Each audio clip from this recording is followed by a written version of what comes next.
जय Hind student, good evening. कैसे आप सभी? मैं प्रीति सिंह फिर से हाजिर हूँ आप सभी के सामने ज्योग्राफी की क्लास लेके। जैसे कि स्टूडेंट आप सभी को पता है, मैं आपको कवर करा रही हूँ भारत का भौतिक स्वरूप। क्या है स्टूडेंट? भारत का भौतिक स्वरूप। इसे मैंने बताया था, इसमें हमें क्या क्या चीजें पढ़नी है। हमें पढ़ना है स्टूडेंट पर्वत, मैदान, पठार, तटीय मैदान, मरुस्थल और द्वीप। इसमें से ऑलरेडी स्टूडेंट 3 चीजें हम पढ़ चुके हैं। कौन कौन सी? हम स्टूडेंट पर्वत को कवर कर चुके हैं, उत्तर के विशाल मैदान। क्या स्टूडेंट? उत्तर के विशाल मैदान पिछली क्लास में विद मैप हमने अच्छे से समझा। देन स्टूडेंट हम पठार को समझ चुके हैं। आज स्टूडेंट कवर करेंगे हम तटीय मैदान। क्या करेंगे स्टूडेंट? भारत के तटीय मैदान, जो भारत का भौतिक स्वरूप है उसमें स्टूडेंट करेंगे हम भारत के तटीय मैदान को कवर। तो स्टूडेंट पहले ही आपको बता दूं, जो भारत के तटीय मैदान है इनको हम 2 पार्ट्स में डिवाइड करके पढ़ते हैं। अब ये 2 भाग कौन कौन से, उन पे चर्चा करते हैं। पहला है स्टूडेंट पश्चिमी तट। क्या है स्टूडेंट? पश्चिमी तट। और जो सेकंड है ये है स्टूडेंट पूर्वी तट। जैसे कि आप डायग्राम से ही देख सकते हैं, इधर क्या है अपना पूर्व और इधर है पश्चिम। ऐसे स्टूडेंट मैंने डायग्राम से समझाने का प्रयास किया है कि अपन को पढ़ना है पश्चिमी तट और पूर्वी तट। अब आप मैप में ये चीज समझिएगा, ये है स्टूडेंट भारत का मैप। अब इसमें तो आप सभी को पता है ये क्या है स्टूडेंट? ये है अपना पूर्वी तट। क्या है स्टूडेंट? यहाँ से लेके यहाँ तक ये क्या है स्टूडेंट? ये है अपना पूर्वी तट। ये चीज आप ध्यान में रखेंगे। अब आप सोचेंगे मैम ने पूर्वी तट तो बता दिया, अब आप सोचेंगे कि भाई पश्चिमी तट कहाँ पर है। तो स्टूडेंट इधर गुजरात से लेके कन्याकुमारी तक, ये यहाँ से गुजरात से लेके स्टूडेंट कन्याकुमारी तक क्या है? ये है पश्चिमी तट। क्या है स्टूडेंट? ये है पश्चिमी तट। ये आपको ध्यान में रखना है। अब स्टूडेंट इनके बारे में और इंफॉर्मेशन जानते हैं।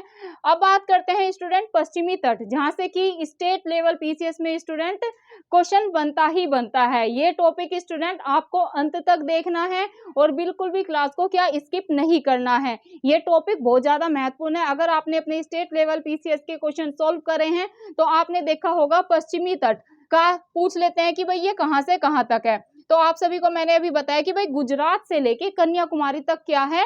ये है स्टूडेंट पश्चिमी तट। ये चीज आप ध्यान में रखेंगे। अब स्टूडेंट आपको ये जानकारी भी होनी चाहिए कि भाई जो पश्चिमी तट है ये इसका विस्तार कितना है, मतलब कितना विस्तृत है ये। तो अगर आपसे ये पूछ लिया जाए तो आप लगाएंगे 1600 किलोमीटर। कितना स्टूडेंट? 1600 किलोमीटर। मतलब कहाँ से कहाँ तक? ये है गुजरात से लेके कन्याकुमारी तक। कन्याकुमारी तक अगर इसका विस्तार पूछ ले, तो स्टूडेंट आप लगाएंगे 1600 किलोमीटर। कितना स्टूडेंट? 1600 किलोमीटर इसका विस्तार है। ये चीज आप ध्यान में रखेंगे। देन स्टूडेंट और पश्चिमी तट से कैसे क्वेश्चन बनते हैं उन पे चर्चा करते हैं।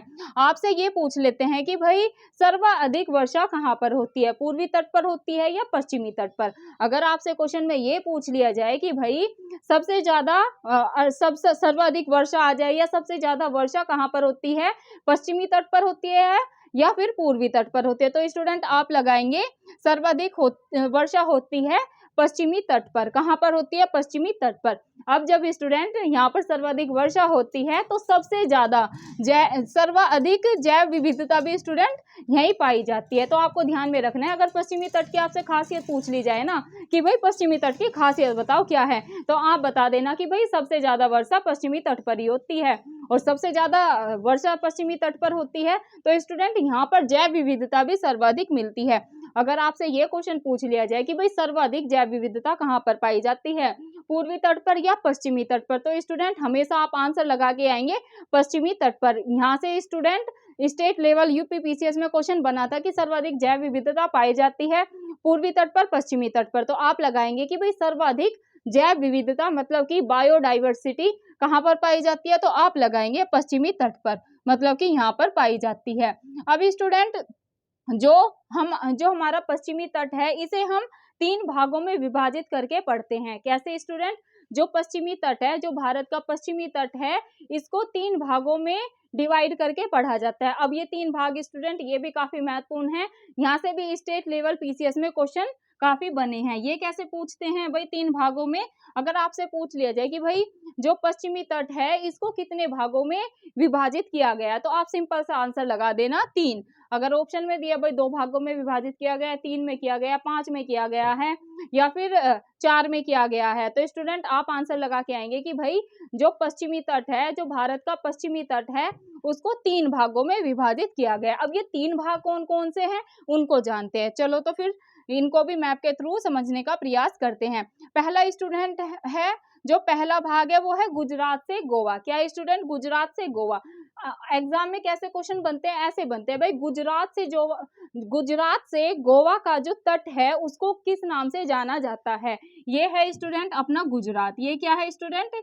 ये है गुजरात। गुजरात से जो ये गोवा है यहाँ पर, तो ये पूछ लेते हैं गुजरात से गोवा के बीच का जो ये तट है इसको किस नाम से जाना जाता है? तो स्टूडेंट ये जाना जाता है कोंकण के नाम से। किसके नाम से जाना जाता है? कोंकण के नाम से। ये आपको ध्यान में रखना है। और यहाँ से स्टेट लेवल पीसीएस में स्टूडेंट 100% क्वेश्चन बनता ही बनता है, तो बिल्कुल भी कक्षा को स्किप नहीं करना है, आराम से चीजों को समझते हुए आपको चलना है। क्योंकि हम कैसे पढ़ रहे हैं ज्योग्राफी को स्टूडेंट? हम कर रहे हैं भूगोल से।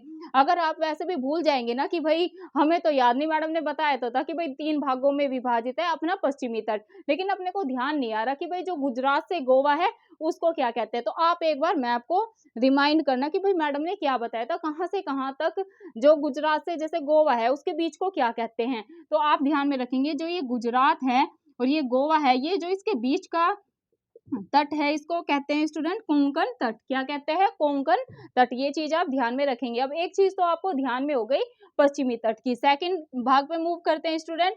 अगर आपसे पूछ ले कि गोवा से मंगलूर क्या जो तट है उसको किस नाम से जाना जाता है? अब स्टूडेंट ये है गोवा, और गोवा से जो ये मंगलूर, यहाँ पर है मंगलूर, इसके ये बीच का जो तट है ये पूछ रहे हैं कि भाई इसको किस नाम से जाना जाता है? तो स्टूडेंट इसको जाना जाता है केंद्रा तट के नाम से। किसके नाम से? केंद्रा तट के नाम से। ये चीज आप ध्यान में रखेंगे।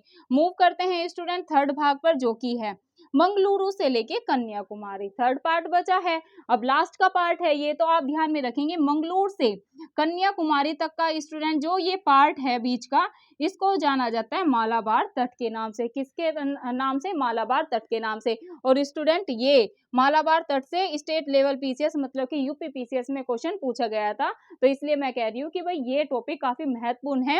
यहाँ से मैंने देखा है स्टेट लेवल पीसीएस में स्टूडेंट, मैंने कल फिर से स्टेट लेवल के पीसीएस के 10 साल के क्वेश्चन पेपर सोल्व किए, तो मैंने देखा एक ही बार पेपर में 3-3 क्वेश्चन सिर्फ इसी टॉपिक से बने हैं। कैसे बने थे कि भाई सबसे ज्यादा जैव विविधता कहाँ पर पाई जाती है, तो आप लगा देंगे कि भाई सबसे ज्यादा जैव विविधता मैडम ने बताई थी पश्चिमी तट पर पाई जाती है। और सेकंड था स्टूडेंट की मंगलुरु से लेके कन्याकुमारी का जो तट है उसको किस नाम से जाना जाता है? कोंकण, केंद्रा, मालाबार। तो आप ध्यान में रखेंगे जो मंगलुरु से लेके, मंगलुरु कहाँ पर है? मंगलुरु से लेके कन्याकुमारी तक का जो स्टूडेंट ये तट है इसको जाना जाता है मालाबार तट के नाम से। ये चीजें आप पश्चिमी तट के बारे में ध्यान में रखेंगे। अब स्टूडेंट इसके बारे में कुछ और जानकारी है, जो अपना पश्चिमी घाट है स्टूडेंट, पश्चिमी घाट को और किस नाम से जाना जाता है? तो आप ध्यान में रखेंगे पश्चिमी तट को सह्याद्री भी कहा जाता है। यहाँ से भी स्टूडेंट स्टेट लेवल पीसीएस में क्वेश्चन पूछा गया था कि भाई जो पश्चिमी तट है उसको और किस नाम से जाना जाता है? तो स्टूडेंट आप लगाएंगे सह्याद्री। पश्चिमी तट को और किस नाम से जाना जाता है आ जाए, तो आप लगाएंगे पश्चिमी तट को सह्याद्री के नाम से भी स्टूडेंट जाना जाता है। ये चीज आप ध्यान में रखेंगे। स्टूडेंट एक खासियत और है पश्चिमी तट की, अगर आपसे क्वेश्चन में ये पूछ लिया जाए कि भाई ऊंचाई में पूर्वी तट ज्यादा है या फिर पश्चिम तट, तो आपको ध्यान में रखना है स्टूडेंट पश्चिमी तट की जो ऊंचाई है वो पूर्वी तट से अधिक है। क्या स्टूडेंट? जो पश्चिमी तट है इसकी जो ऊंचाई क्या है? पूर्वी तट से स्टूडेंट अधिक है। ये चीज आप ध्यान में रखेंगे। यहाँ से भी स्टेट लेवल पीसीएस में क्वेश्चन बना है कि भाई पश्चिमी तट की ऊंचाई अधिक है या पूर्वी तट की, तो आपको ध्यान में रखना है पूर्वी तट की तुलना में जो पश्चिमी तट है उसकी ऊंचाई अधिक है। ये चीज आप ध्यान में रखेंगे। मूव करते हैं स्टूडेंट नेक्स्ट पे। अब हम पढ़ेंगे स्टूडेंट पूर्वी घाट को। किसको पढ़ेंगे स्टूडेंट? पूर्वी तट को। अब स्टूडेंट इसको भी 3 भागों में विभाजित करके अपन को पढ़ना है। कितने भागों में?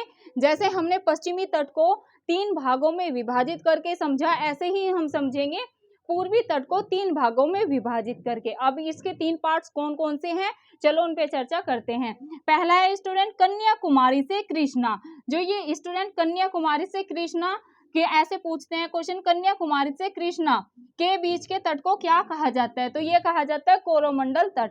क्या स्टूडेंट अगर आपसे पूछ ले ये कृष्णा है, ये कन्याकुमारी है और ये कृष्णा है, तो पूछ रहे कि जो भैया इसके बीच का तट है इसको किस नाम से जाना जाता है, तो स्टूडेंट आप लगाएंगे कोरोमंडल तट। क्या, कोरोमंडल तट। जो कृष्णा नदी है, कृष्णा नदी और कन्याकुमारी के जो बीच का तट है इसको किस नाम से जाना जाता है, कोरोमंडल तट के नाम से इसको जाना जाता है। ये चीज आप ध्यान में रखेंगे। देन स्टूडेंट कृष्णा से गोदावरी नदी, ये स्टूडेंट अपनी है कृष्णा नदी। कृष्णा नदी से गोदावरी, ये हो गई अपनी गोदावरी। कह रहे हैं जो ये इसके बीच का तट है, जो ये इसके बीच का तट है ये वाला, तो ये कह रहे हैं इसके बीच के तट को किस नाम से जाना जाता है, तो आप ध्यान में रखेंगे जो गोदावरी और कृष्णा के बीच का तट है उसको जाना जाता है गोलकुंडा तट के नाम से। किसके नाम से, गोलकुंडा तट के नाम से। ये चीज आप ध्यान में रखेंगे। चलते हैं स्टूडेंट लास्ट पे जो कि है गोदावरी से अंतिम तटीय। क्या स्टूडेंट ये है गोदावरी और जो पूर्वी तट का अंतिम छोर है यहाँ का, यहाँ, तो ये कह रहे कि जो ये इसके बीच का तट है इसको किस नाम से जाना जाता है, तो स्टूडेंट ये जाना जाता है उत्तरी सरकार के नाम से। किसके नाम से, उत्तरी सरकार के नाम से। तो स्टूडेंट ये आपको अच्छे से क्या करना है, ये समझ लेना है। मैंने आपको अच्छे से बता दिया। अगेन फटाफट से रिवीजन कर लेते हैं क्योंकि ये टॉपिक काफी महत्वपूर्ण है। अगर आपसे पश्चिमी तट का विस्तार पूछ लिया जाए तो आप लगाएंगे 1600 किलोमीटर। कहाँ से कहाँ तक है, गुजरात से लेके कन्याकुमारी तक। ये चीज आप ध्यान में रखेंगे। इसकी खासियत क्या है, इसकी खासियत यही है कि भाई जो पश्चिमी तट है यहाँ पर सर्वाधिक वर्षा होती है। और मेन स्टूडेंट यहाँ से जो स्टेट लेवल पीसीएस में क्वेश्चन बना है वो जैव विविधता से बना है कि भाई सर्वाधिक जैव विविधता कहाँ पाई जाती है, बायोडाइवर्सिटी सबसे ज्यादा कहाँ पर पाई जाती है, तो आप लगाएंगे पश्चिमी तट पर। कहाँ पर, पश्चिमी तट पर।